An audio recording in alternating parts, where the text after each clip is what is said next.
10 anos atrás, há 20 anos atrás, era comum a gente ver uma filha de empregada doméstica negra saindo aqui com um diploma de professora de matemática, professora de física, médica, engenheira. Era comum a gente ver isso nas classes populares? Era comum a gente ver um filho de pedreiro saindo engenheiro civil? Não era comum.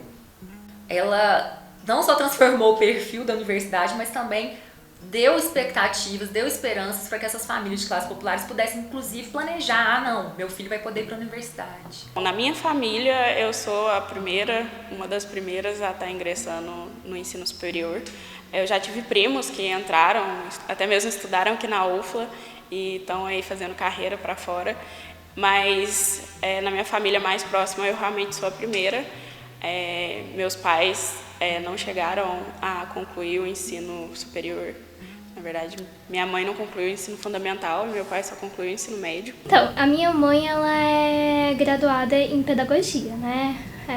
Atualmente ela trabalha como terceirizada, como monitora, né? E tá esperando por uma oportunidade.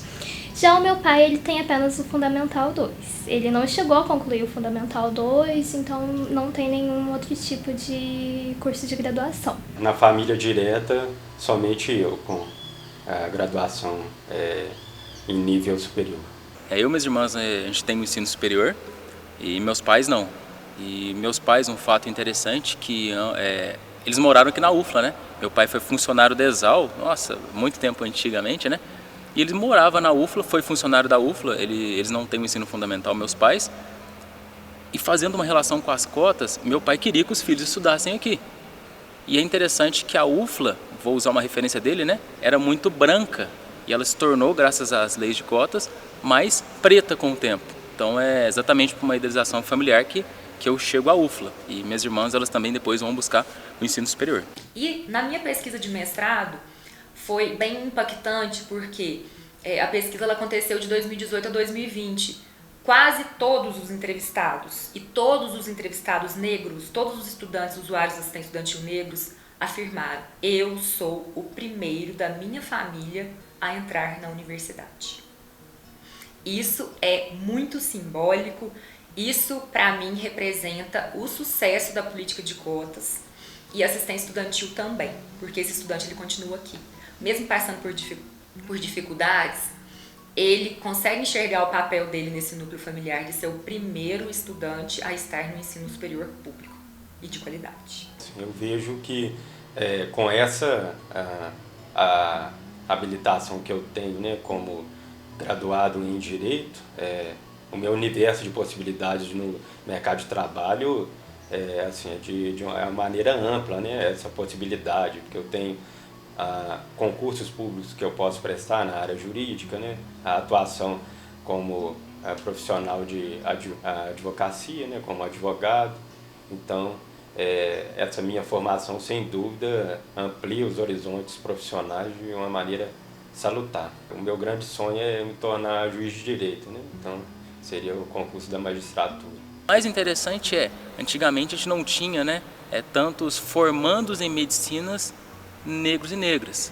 Hoje em dia nós estamos tendo, né, alguns, tantos professores, doutores, né, negros e negras. Hoje em dia estamos tendo, por conta das ações afirmativas. Além de ocuparem esses locais, mostram um local onde os outros futuros, né, as crianças pequenas, os jovens, adolescentes, se veem representados. E aí é interessante que a gente pode trabalhar em torno disso o conceito de representatividade. Me vejo representado em algo, posso estar ali. E aí a gente tem várias outras questões que poderíamos pensar. Desses, quantos são negros e negras, mulheres, deficientes, várias outras minorias. Que aí eu acho que a função realmente das políticas é isso. Ela no começo não vai dar conta de amparar tudo, mas a partir dos amparos que ela vai tentando fazer, vai mostrando as outras emergências, vão surgindo novas políticas. Eu vejo como fundamental, que é a representatividade em todos os ambientes, e principalmente num ambiente como o Poder Judiciário, ela é fundamental. É um caminho que ainda está iniciando, né? Mas que tem tudo para poder, em pouco tempo, né, ter um cenário melhor. E aí essas políticas, inclusive a lei de cotas, elas se mostram fundamentais para para esse avanço, para esse ganho da sociedade brasileira como um todo? Hoje, quando se vê no mercado de trabalho, não se vê diferença, né, entre alguém que entrou por cota e alguém que não entrou. Então, chega na hora de uma seleção, se é possível ocupar todos os espaços que antes não eram. Então, isso beneficia bastante, sobretudo numa universidade federal, onde se tem uma grande relevância no ensino, e também em outras atividades que beneficiam a qualificação da pessoa.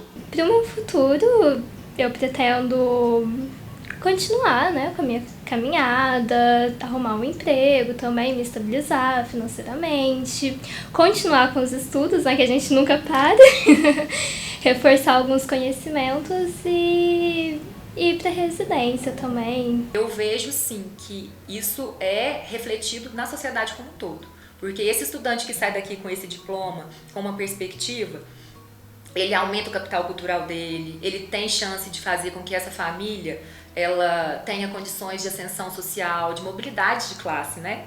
A universidade não é só viabilizar um trabalho, né, que dê retorno financeiro. Esse percurso acadêmico faz com que as famílias de classes populares elas vão adquirindo certos capitais culturais que são essenciais, né? Para que essa pessoa ela consiga se sentir pertencente aos ambientes que ela não se sentia, que ela era excluída. Acho que é importante manter as ações afirmativas, porque não é só o ingresso, também as possibilidades de onde os sujeitos podem estar. Antigamente, para entrar em cursos muito concorridos, né, era cada vez mais difícil. As ações afirmativas, elas mostram possibilidades. E por ações afirmativas, não tem só as questões as de étnico-raciais, tem também as de PCD, tem as também de vulnerabilidade socioeconômica. Porque se a gente pensar numa estrutura onde nem todos têm os mesmos direitos à educação e nem todos os sujeitos são das mesmas classes sociais, faz muito sentido e é pertinente, uma vez que uma universidade pública, federal é mantida por recursos públicos, né, investimento de todos, isso é coerência que chama, isso não é lei, né, é uma lei que reverbera a coerência do cenário brasileiro, que cada vez mais representa-se a desigualdade, mas também tem que representar, né, políticas públicas que permitam que elas sejam, cada vez essas distâncias sejam diminuídas. Apesar de ser até em tese um pouco utópico, é um caminho que é preciso ser trilhado, né? E eu vejo que a lei de cotas foi um ponto inicial em busca desse avanço, né? da ruptura com esse paradigma. Um país não pode evoluir com a desigualdade social imensa que é observada no Brasil, por exemplo. Então a lei de cotas auxilia no desenvolvimento do Brasil, porque recupera talentos que não teriam condições de contribuir para o desenvolvimento do país se não tivessem acesso ao ensino superior. A lei de cotas ela precisa continuar.